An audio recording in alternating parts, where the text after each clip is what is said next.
কি হবে বেঁচে থেকে, কি হবে বেঁচে থেকে, কি হবে বেঁচে থেকে অযথা বিদ্যা শিখে যদি না করতে পারি সুদ মুক্ত সমাজটাকে।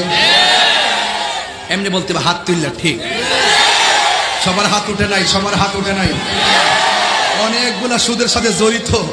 তওবা করেন, তওবা করেন, তওবা করেন, তওবা করেন। আর খাবো না, আর খাবো না, আর খাবো না, ঠিক কি না বলে? রাগ করবেন না, গুসা করবেন না।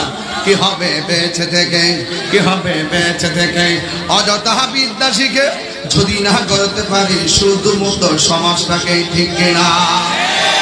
কি হবে আলেম হয়ে ইমাম সাজে সমাজে যদি না হক কথা উচ্চ সুরে না বলি। চাকরি বই করহ যদি ছেড়ে দাওয়াই না গদি, চাকরি বই করহ যদি ছেড়ে দাওয়াই না গদি। কি